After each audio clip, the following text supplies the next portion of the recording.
Episode की शुरुआत में हम देखते हैं कि सॉन्ग शेनाओ के साथ उसकी कार में होती है, जहाँ पर वो जल्दी से जीजन को मैसेज करके सब कुछ क्लीन करने के लिए बोलती है, लेकिन वो मजे से गेम खेल रहा था।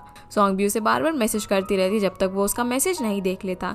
अब जैसे वो भी उसका मैसेज देखता है तो फटाफट से घर की सफाई करने लग जाता है ताकि शेनाओ को उनकी सच्चाई के बारे में ना पता चल जाए। शेनाओ अब सॉन्ग को उसके घर के बाहर लेकर आता है, जहाँ पर सॉन्ग तो उसे वहीं से वापस भेजने की कोशिश करती है और बोलती है कि अभी हमारा घर थोड़ा सा मैसी हो रखा है ना, पर वो कहता है कि कोई बात नहीं, मैं माइंड नहीं करूंगा। ये बोल के उसे अंदर ले जाने लगता है। जो हम देखते हैं कि घर के बाहर एक कार के अंदर रे और जियांग बैठे हुए थे और वहाँ पर नजर रख रहे थे कि इस वक्त कोई भी घर के अंदर ना जाए। इधर घर में जाकर सॉन्ग से अपनी फ्लावर शॉप दिखाने लगती है और फिर उसके लिए पानी लेने के लिए बहाने ऊपर जाती है, जहाँ वो ड्राइंग रूम के अंदर जीजन को देखती है। उसे समझ में नहीं आ रहा था कि वो कहाँ छुपे, पर सॉन्ग उसे जल्दी से यहाँ से जाने के लिए बोलती है, इसीलिए वो बेचारा खिड़की के बाहर लटक जाता है। तभी शेनाओ भी ऊपर आ जाता है, जहाँ सॉन्ग उसके सामने सर दर्द होने का नाटक करने लगती है। ये देखकर वो उसके लिए पानी लेकर आता है और उसे मेडिसिन देता है। मेडिसिन खिलाने के बाद उसे बोलता है कि जब तक वो ठीक नहीं हो जाती वो यहाँ से नहीं जाएगा। तभी वो जीजन को खिड़की के बाहर देखती है तो उसके ऊपर कुछ फेंक कर मारती है, जिससे कि वो बेचारा नीचे गिर जाता है और उसकी जो टी शर्ट थी वो भी उतर जाती है। इसीलिए वो बेचारा अपनी इज्जत बचाने के लिए फटाफट से फ्लावर शॉप के अंदर घुस जाता है, जिसे अंदर जाता हुआ देखकर रे बोलती है कि हमें इसे रोकना होगा, कहीं ये सॉन्ग और शेनाओ की मीटिंग को इंटरप्ट ना कर दे। इसीलिए वो शॉप के अंदर जाकर कुछ फ्लावर्स खरीदती है, पर वो फ्लावर्स मुरझाए हुए थे। ये देखकर जीजन उसे बोलता है कि ये फ्लावर्स तो मुरझाए हुए हैं, पर वो बोलती है कि कोई बात नहीं, मुझे यही चाहिए। वो उन सभी को अब जीजन को पैक करने के लिए बोलती है, जो सुनकर बेचारे जीजन को अब टेबल के पीछे से बाहर निकलना पड़ता है, जहाँ उसने इज्जत बचाने के लिए एप्रन पहना हुआ था और वो ऐसे गेटअप में काफी फनी लग रहा था। घर के अंदर सॉन्ग जब शेनाओ के लिए पानी लेने के लिए जाती है तब वो मौका देखकर इधर उधर उस नेकलेस को ढूंढने की कोशिश करता है, लेकिन उसे मौका ही नहीं मिल पाता। दूसरी तरफ सॉन्ग भी अपनी फेवरेट आइडल का एक कुशन लेकर आ रही होती है। अब क्योंकि वो अंदर ना चली जाए तो उसे रोकने के लिए जियांग उसे टकरा जाते हैं और दोनों नीचे गिर जाते हैं, जिससे कि उसका कुशन फट जाता है। ये देखकर वो उसे यहाँ पर बहुत ज्यादा सुनाने लग जाती है। दोनों के बीच में बहुत झगड़ा होता है और ये सीन काफी फनी भी था। इधर जीजुन रे के कहने पर उसकी कार में बाहर फ्लावर्स रखने के लिए आता है। तभी उसे मैसेज आता है कि कोई उन्हें जी चुआंग की इन्फॉर्मेशन फैक्स करने वाला है, इसीलिए वो उसे रोकने के लिए फटाफट से भागने की कोशिश करता है, लेकिन चांग उसे रोककर कार की तरफ खींच लेती है और उसके बहुत ज्यादा क्लोज आ जाती है, जिससे उस बेचारे की हार्ट बीट काफी फास्ट हो जाती है। शुआंग भी ये चीज सुनकर फटाफट से घर के अंदर भाग रही होती है, जिसे जब जियांग रोकने की कोशिश कर रहा था तो गलती से उसके ऊपर ही गिर जाता है। ये देखकर सॉन्ग उसे काफी बुरी तरीके से मारती है। इधर घर में शना उस नेकलेस को ढूंढने की कोशिश कर रहा था, तभी उसे यहाँ पर कुछ फोटोज मिलती है जिनकी वो पिक्चर क्लिक कर लेता है। उसी वक्त सॉन्ग को भी वो इन्फॉर्मेशन वाली बात पता चलती है, तो वो फटाफट से फैक्स मशीन बंद कर देती है ताकि ये चीज शिन्हाओ ना देख पाए। और अब क्योंकि उसे कुछ इन्फॉर्मेशन मिल चुकी थी, इसलिए वो उसे अपना ध्यान रखने के लिए बोलकर यहाँ से चला जाता है, जिसके जाते ही सॉन्ग की जान में जान आती है। शिनाओ जैसे ही अपने घर जाता है तो अपने फ्रेंड्स को फोटो दिखाता है जिसमें एक डॉल ने वो लॉकेट पहना हुआ था और ये उसकी होम टाउन की पिक्चर थी। ये देखकर वो दोनों ही खुश हो जाते हैं, पर बेचारे जियांग की चेहरे की हालत यहाँ पर काफी बुरी हो गई थी शुआंग से मार खाने के बाद। शिन बोलता है कि कल वो सॉन्ग को उसके होम टाउन लेकर जाएगा, जहाँ पर वो किसी तरीके से उस नेकलेस को ले सके।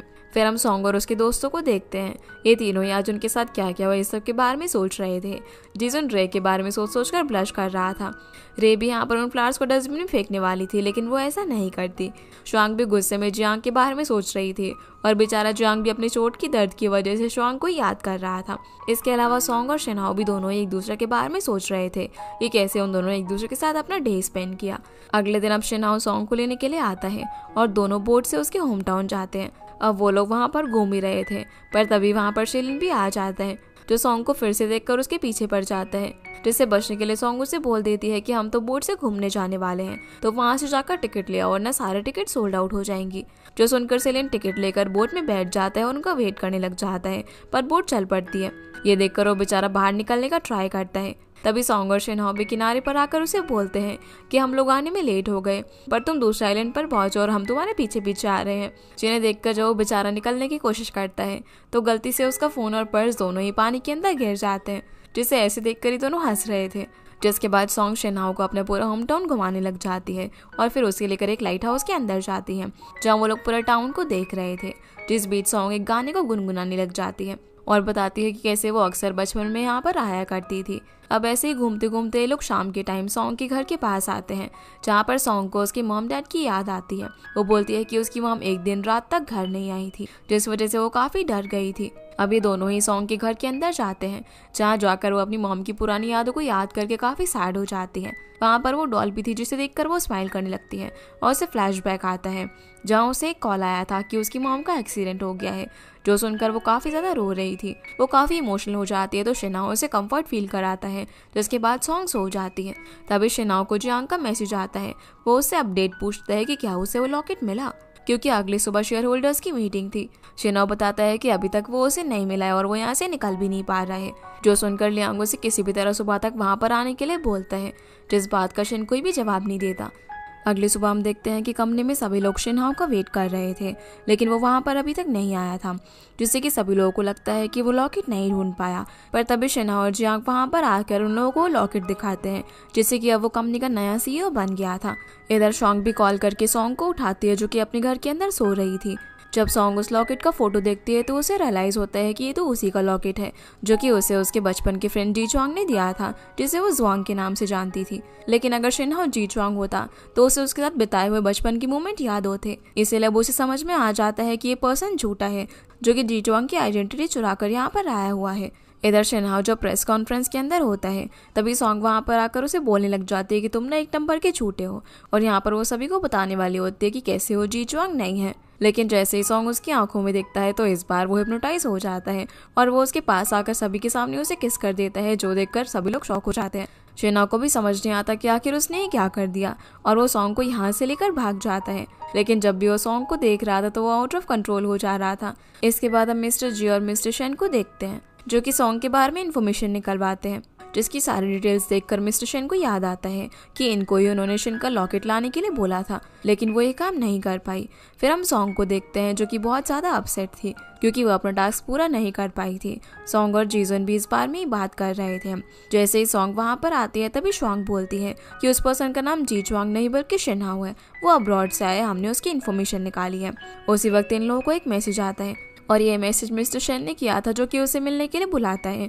वो सॉन्ग से बोलता है कि वो उसका साथ दे और शिनहाओ की क्लोज रहकर उसका इन्फॉर्मेशन निकाले। ऐसा करने के लिए वो उसे एक बहुत ही बड़ा अमाउंट भी ऑफर करता है। दूसरी तरफ शिनहाओ भी कंफ्यूज था कि उसने भला सॉन्ग को किस क्यों किया। वो जियांग को बोलता है कि वो सॉन्ग को जाकर एक चेक दे दे, क्योंकि वो लॉकेट उसी का है, इसीलिए वो उसे उसका कंपनसेशन देना चाहता है। इसीलिए अब अगले दिन जियांग सॉन्ग की शॉप में जाकर उसे चेक देता है और बताता है कि लॉकेट के लिए शिनहाओ ने भिजवाया है। शिनहाओ बाहरी कार के अंदर उसका वेट कर रहा था, जहाँ पर जियांग को देखते ही शुआंग को तो गुस्सा आ जाता है। वो उसे मारने के लिए भागती है। सॉन्ग भी डायरेक्ट शिनहाओ से ही बात करना चाहती थी, इसीलिए वो जाकर कार में बैठ जाती है, जहाँ पर वो फिर से उसे अपनी आंखों से कंट्रोल करती है, क्योंकि अब उसके ऊपर उसका मैजिक काम कर रहा था। वो बोलती है कि पूरा सोशल मीडिया ही हमारे बारे में बातें कर रहा है, तो हम लोग रियल कपल क्यों नहीं बन जाइए, हम दोनों के लिए अच्छा होगा, क्योंकि अगर तुमने अपनी बचपन की दोस्त को एकदम से ही छोड़ दिया तो सभी लोग तुम्हारे बारे में बातें बनाएंगे। जहाँ पर शिनहाओ बेचारा खुद को कंट्रोल नहीं कर पा रहा था, वो उसकी बातों पर एग्री कर जाता है, और जब वो एक एक कर निकल जाती है तो वो उसे देखकर बोलता है कि यार ये कितनी क्यूट है। अब वो अपने घर में उसकी फोटो को देखकर भी गुस्सा होने लगता है, तो जियांग बोलता है कि रुको, मैं इन सारी फोटोज को ना काट देता हूँ। वो एक एक करके अब उन सारी फोटोज को श्रेड करने लग जाता है। पर जब आखिरी फोटो बची हुई थी तो शिनहाओ उसे रोकने के लिए बोलता है, लेकिन जियांग उस फोटो को भी काट देता है, जो देखकर शिनहाओ अब उन टुकड़ों को ही देखने लग जाता है, जिसकी इन हरकतों पर रे और जियांग दोनों को ही डाउट होने लग जाता है कि आखिर भला इसे हो क्या गया है, कहीं इसे सॉन्ग से प्यार तो नहीं हो गया। इसके बाद हम सॉन्ग को प्लानिंग करता हुआ देखते हैं, जहाँ वो बोलती है कि पहले मेरे लव का असर शिनहाओ पर नहीं हो रहा था, लेकिन अब होने लगा है। मुझे अब उसे सच्चाई निकलवानी है कि वो जी चुआंग नहीं बल्कि शिनहाओ है। मुझे अब उसके क्लोज जाना होगा, यानी कि उसने मिस्टर शेन को ऑफर एक्सेप्ट कर लिया था, जिस सबके अंदर शुआंग और जीसन भी उसका साथ देने वाले थे। अगले दिन अब ऑफिस में बोर्ड मेंबर्स की मीटिंग होती है, जहाँ पर सभी लोग ये डिसाइड करने वाले थे कि शिनहाओ पूरी कंपनी की रिस्पॉन्सिबिलिटी संभालने के लायक है भी या फिर नहीं, जिस चीज़ की वजह से वो थोड़ा सा टेंशन में भी होता है कि पता नहीं आज क्या होगा। अब यहाँ से फिर मीटिंग का सीन आता है, जहाँ पर मिस्टर जी सारे मेंबर से उनका ओपिनियन पूछते हैं, और क्योंकि अंकल शेन भी बोर्ड के मेंबर थे तो वो यहाँ पर सभी लोगों से बोलने लग जाते हैं कि शिनहाओ तो अभी अभी अब्रॉड से आया हुआ है, वो इतना रिस्पॉन्सिबल नहीं है कि इतनी बड़ी पोजीशन को अकेले संभाल सके, उसको अभी सब कुछ देने की जरूरत नहीं है, जिस चीज़ के लिए सभी लोग मान जाते हैं। ये देखकर शिनहाओ का मूड काफ़ी ख़राब हो जाता है। अब जब शिनहाओ अपने कैबिन में होता है तो जियांग उसे बोलता है कि उन्होंने तो सोचा था कि आज उसे डायरेक्टर की पोजीशन मिल जाएगी, लेकिन ऐसा नहीं हुआ, और मिस्टर जी और शेन दोनों ही इतने आसानी से उसे डायरेक्टर की पोजीशन नहीं लेने देंगे। तो अब वो लोग क्या करें? अगर ऐसे ही चलता रहा तो हम लोग मिस्टर शेन की डेथ के कल्प्रिट के बारे में पता नहीं लगा पाएंगे। शेनाव बोलता है कि उसका जो भी कल्प्रिट है उसका इस कफलिंग से कोई ना कोई लेना देना जरूर है, जो कि मुझे उस दिन जब भी फायर इंसिडेंट हुआ था तब मिला था। तो जियांग बताता है कि उसने चेक करवाया है, ये कफलिंग कस्टमाइज बनवाया गया था कंपनी के मेंबर के लिए। पर ये किसके लिए बनवाया गया था? उसकी जानकारी कंपनी के आर्काइव रूम में रखी हुई है, पर वहां पर जाने के लिए तुम्हें कंपनी का डायरेक्टर बनना होगा। इसलिए अब शेनाव डिसाइड करता है कि कंपनी का डायरेक्टर बनने के लिए वो कंपनी के लिए एक बहुत ही अच्छी डील लेकर आएगा, ताकि वो लोग समझ जाए कि वो डायरेक्टर बनने के लायक है। अगले सीन में हम सॉन्ग को देखते हैं, जो कि शेनाव को मिलने के लिए मैसेज करती है, लेकिन वो उसका मैसेज देखकर भी कोई रिप्लाई नहीं करता, क्योंकि उस बेचारे को समझ ही नहीं आ रहा था कि वो क्या रिप्लाई दे। तो सॉन्ग उसको बहुत सारे क्यूट स्टिकर बनाकर सेंड करने के लिए बोलती है। जब सॉन्ग ऐसा करती है तो उसको देखकर शेनाव फिर से नर्वस हो जाता है। वो जियांग के पास जाता है, जो कि लैपटॉप में कुछ इंपॉर्टेंट काम कर रहा था। वो उसका लैपटॉप ऑफ करके सॉन्ग के स्टिकर्स का रिप्लाई देने के लिए उसे बोलता है, लेकिन जियांग गुस्से में सॉन्ग को ब्लॉक कर देता है, क्योंकि उसने उसकी इतनी देर की मेहनत खराब कर दी थी। ये देखकर बेचारे शेनाव को तो अटैक ही आ जाता है। ये सब करने के लिए हम थोड़ी देर बाद जियांग को मार खाता हुआ देखते हैं। तभी रे वहाँ पर आ जाती है और बताती है कि सॉन्ग ने आज तक जितने भी क्लाइंट्स अटेंड किए हैं वो सभी उसको देखकर उसकी सारी बात अचानक से मानने लग जाते हैं। इसीलिए उसके पास ऐसे काम आते हैं जिसमें वो किसी से भी उसका काम निकलवा सकती है। तभी उसे याद आता है कि मिस्टर शेन ने भी ऐसा ही कुछ बोला था, कि कैसे उसकी आंखों में देखकर उसने पेपर्स पर साइन कर दिए। इसीलिए शेनाव बोलता है कि अब उससे दूर रहना ही अच्छा होगा। लेकिन तभी सॉन्ग वहाँ पर आकर विंडो में जोर जोर से मारने लग जाती है और बोलती है कि तुम्हारी हिम्मत कैसे हुई मुझे ब्लॉक करने की। शेनाव को अब ना चाहते हुए भी उसके लिए डोर ओपन करना पड़ता है। वो बोलता है कि तुम यहाँ पर कैसे आई हो, जिसे यहाँ पर देखकर जियांग और रे चले जाते हैं। सॉन्ग अब यहाँ पर उसे गुस्से में बोलती है कि तुमने मुझे ब्लॉक कर दिया और मेरे मैसेज का रिप्लाई भी नहीं किया। पर तभी शेन फिर से हिप्नोटाइज हो जाता है और सॉन्ग को बोलता है कि हमें डेट पर जाना था ना, तो चलो चलते हैं। जिस चीज़ के लिए वो मान जाती है और शेनाव उसे वापस से वीचैट पर ऐड करने के लिए बोलता है, जो कि वो कर देती है। दोनों अब यहाँ से एक साइंस म्यूजियम घूमने के लिए जाते हैं, जहाँ पर सॉन्ग शेनाव का हाथ पकड़ लेती है और बोलती है कि देखो यहाँ पर जितने भी कपल्स हैं ना, सबने ऐसे ही एक दूसरे का हाथ पकड़ा हुआ है। तो शेनाव बोलता है कि कपल्स ने ना हेयर बैंड भी पहना हुआ है, जो सुनकर वो उसे देखती रह जाती है। दोनों अब एक स्टॉल पर जाकर मैचिंग हेयर बैंड लेते हैं, जहाँ पर सॉन्ग किसी तरीके से उसका फ़ोन लेकर सोशल मीडिया पे अपडेट करने वाली थी, लेकिन वो काफ़ी कोशिश करने के बाद भी ऐसा नहीं कर पाती। शेनाव यहाँ पर उसकी काफ़ी सारी फ़ोटोज़ क्लिक करता है, जैसे कि वहाँ पर और भी कपल एक दूसरे की फ़ोटो क्लिक कर रहे थे, जो देखकर सॉन्ग को बहुत ज़्यादा अच्छा लगता है। और जब ये दोनों गेम्स खेल रहे थे तभी वहाँ पर दो लड़कियाँ इन दोनों की फ़ोटो क्लिक कर लेती हैं, क्योंकि ये दोनों साथ में बहुत ज़्यादा क्यूट लग रहे थे। जो चीज़ शेनाव भी देख लेता है वो उनसे फ़ोटो लेकर सॉन्ग को दिखाता है और बोलता है कि ये हमारा ऐसा कपल फर्स्ट फ़ोटो है, इसीलिए मैं इसे लेकर आ गया। इसी बीच सॉन्ग उसके हाथ पर एक जला हुआ निशान देखती है, जिससे उसे याद आता है कि सॉन्ग ने उसे बोला था कि शेनाव ने सभी को यहाँ पर आकर ये बताया है कि कैसे जब उसके घर में 15 साल पहले आग लगी थी तब वो कबर्ड में रहकर वहाँ पर बच गया था, पर उस इंसिडेंट की वजह से उसकी मेमोरी चली गई। जो देखकर सॉन्ग को अब शेनाव पर यकीन होने लग जाता है कि शायद वो सच बोल रहा है। तभी सॉन्ग के पूछने पर शेनाव भी उसे यही बताता है, लेकिन उसे उस मार्क को देखकर थोड़ी सी इनसिक्योरिटी हो रही थी। इसीलिए सॉन्ग एक स्टिकर लाकर उस निशान पर लगा देती है और बोलती है कि अब तुम ऐसा मत सोचना कि मैंने इस जले हुए मार्क को देखा, अब तुम ये सोचना कि मैंने इस स्टिकर को देखा था। जहाँ बातों ही बातों में दोनों एक दूसरे के काफ़ी क्लोज आ जाते हैं और शेनाव यहाँ पर उसे किस करने वाला था, लेकिन वो खुद को कंट्रोल कर लेता है। जहाँ पर ये दोनों ही सोच रहे होते कि आखिर वो अब ये क्या करने वाले थे। दोनों फिर यहाँ से स्टार्स देखने के लिए एक 3D थिएटर के अंदर जाते हैं, जहाँ सॉन्ग फिर से उसका फ़ोन ले लेती है और बोलती है कि तुमने मेरा नाम सॉन्ग से सेव किया हुआ है, पर मैं तो अब गर्लफ्रेंड हूँ ना तुम्हारी। तो वो अब उसके फ़ोन में अपना नाम हनी के नाम से सेव कर देती है, जिस चीज़ पर शेनाव हाँ बोलता है। जिस बीच वो यहाँ पर उसका स्टेटस भी अपडेट कर देती है। अगले सीन में अब जब सॉन्ग घर आती है तो श्वांग और जीजुन दोनों उससे पूछने लग जाते हैं कि आज क्या हुआ, पर सॉन्ग उसको अपने डाउट के बारे में बोलती है कि शायद वो सही बोल रहा है। पर श्वांग बोलती है कि उसकी बॉडी पर मार्क है, इसका मतलब ये नहीं है कि वो स्कैमर नहीं हो सकता, जिसकी इस बात पर सॉन्ग को भी लॉजिक लगता है और अब वो सिंपैथी दिखाने की बजाय फिर से अपने प्लान पे फोकस करने लग जाती है। शेनाव भी जब घर में आता है तब जियांग वहाँ पर मौजूद था। वो बोलता है कि कैसा रहा सब कुछ, तो शिन बोलता है तुमने जैसा कहा था मैंने भी वैसा ही किया। तभी वहाँ पर रे भी आ जाती है। शिन उसे अपना फ़ोन दिखाता है जिसमें सॉन्ग ने रिलेशनशिप अपडेट कर दिया था। रे बोलती है कि मुझे पता था कि वो ऐसा ही करेगी, इसीलिए वो शेनाव को यहाँ पर नया फ़ोन देती है यूज़ करने के लिए। सीन अब यहाँ से सॉन्ग पर आता है जो कि शेनाव के बारे में ही सोच रही थी और उसे थोड़ा मिस कर रही होती है। इधर शेनाव भी उसी के बारे में सोचकर वो स्टिकर को देख रहा था। अगली सुबह सॉन्ग बैठी हुई थी क्योंकि वो रात में शेनाव के बारे में सोच कर सो नहीं पाई थी। तभी श्वांग और जीजुन यहाँ पर उसे अपने अगले प्लान पर काम करने के लिए बोलते हैं। जिसमें सॉन्ग को शेनाओ के लिए ऑफिस में खाना लेकर जाना था।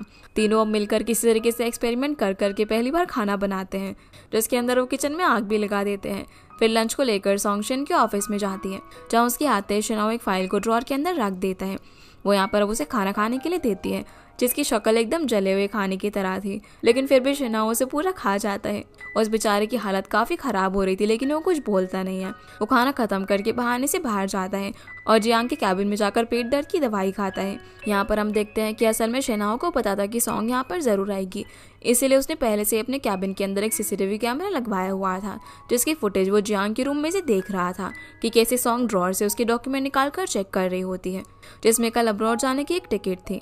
सॉन्ग अब जब घर आती है तो उसका मूड काफ़ी ज़्यादा ख़राब था। वो जीजुन और शुआंग को फ्लाइट टिकट की फ़ोटो दिखाती है, जहाँ वो समझ नहीं पा रही थी कि वो क्या करे, क्योंकि वो शायद अब चाइना से भागने वाला था। जिसके बाद सॉन्ग शेनहाओ को मिलने के लिए बुलाती है और दोनों एक कैफ़े में जाते हैं, जहाँ सॉन्ग उसे कल उसके साथ बाहर चलने के लिए बोलती है, लेकिन वो कहता है कि उसे कल कुछ इंपॉर्टेंट काम से एयरपोर्ट जाना है, जहाँ से आने के बाद वो उसके साथ डेट पर ज़रूर जाएगा। सॉन्ग पूछती है कि क्या उसका काम बहुत ही ज़्यादा इंपॉर्टेंट है, तो शेनाओ हाँ कहता है, जो सुनकर उसका मूड काफ़ी ज़्यादा ख़राब हो जाता है और वो ऐसे ही सैड मूड से घर में जाकर अपने आप को रूम के अंदर बंद कर लेती है। अगली सुबह जीसुन देखता है कि सॉन्ग की हालत बिल्कुल ऐसी हो रही थी जैसे कि वो फिर से रात में ना सोई हो। वो उसे बताता है कि मैंने हमारे क्लाइंट को डॉक्यूमेंट्स भेज दिए हैं और वो हमें पैसे भी भेजने वाले हैं उस इन्फॉर्मेशन के बदले। ये सुनकर सॉन्ग शॉक हो जाती है और बोलती है कि तुम्हें भला इतनी भी जल्दी क्या थी। ये बोलकर वो घर से कार लेकर फटाफट से निकल जाती है, क्योंकि उसे कहीं ना कहीं शेनहाओ पर भरोसा था, इसलिए वो उसे फटाफट से मिलने के लिए एयरपोर्ट जाती है। यहाँ से हमें ऑफिस का सीन दिखाया जाता है, जहाँ पर एक स्टाफ आकर बोलता है कि शेनहाओ ने अपने सारे पैसे किसी लिन के नाम पर ट्रांसफ़र कर दिए हैं, जो सुनकर मिस्टर जी शॉक हो जाते हैं। जहाँ पर स्टाफ ये भी बोलता है कि शेनहाओ अभी एयरपोर्ट की तरफ गया है, जिससे उन सभी को यही लगता है कि वो कंट्री छोड़कर यहाँ से जाने वाला है। इसीलिए अब मिस्टर जी और शेन दोनों ही फटाफट से एयरपोर्ट जाने के लिए निकलते हैं उसे रोकने के लिए। यहाँ से हम शेन को एयरपोर्ट पर एक क्लाइंट के साथ देखते हैं। तभी वहाँ पर मिस्टर जी और शेन आ जाते हैं, जिन्हें शेनाओ अपने क्लाइंट जोसेफ से इंट्रोड्यूस करवाता है, जो कि एक बिजनेसमैन था और उनकी कंपनी के साथ डील करने वाला था। उनसे मिलने के लिए शेनाओ वहाँ पर आया था, क्योंकि जोसेफ को यहाँ से वापस अपनी कंट्री जाना था और उसके पास उससे मिलने का टाइम कम था, जिससे मिलकर मिस्टर जी का डाउट यहाँ पर थोड़ा सा कम हो जाता है। शेनाओ बोलता है कि आपने बोला था कि मुझे पहले कुछ अचीव करना होगा कंपनी का डायरेक्टर बनने के लिए, इसलिए मैं ये डील करने वाला हूँ। जहाँ जोसेफ के जाने के बाद मिस्टर जी बोलते हैं कि तुमने सारे पैसे किसी और के नाम पर ट्रांसफर कर दिए, इसका एक्सप्लेनेशन क्या दोगे तुम। जिस पर शेनाओ कहता है कि आप उस पर नजर रखी हुई है, आप इसका एक्सप्लेनेशन भला मुझे क्या दोगे। जिस पर मिस्टर जी उसे कोई भी जवाब नहीं दे पाते।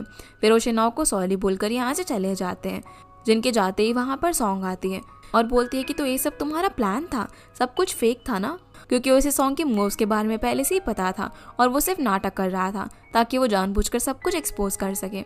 शेनाओ उसे बताता है कि हाँ सब कुछ फेक था, जो डॉक्यूमेंट्स तुमने मेरे पास देखे थे वो सब कुछ भी फेक थे, और जो डेट पर वो उसे अट्रैक्ट हो रहा था ना वो सब कुछ भी फेक था।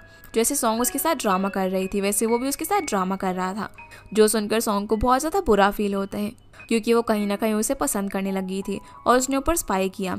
इसके लिए वो उसे सॉरी बोलकर सैड होकर यहाँ से चली जाती है।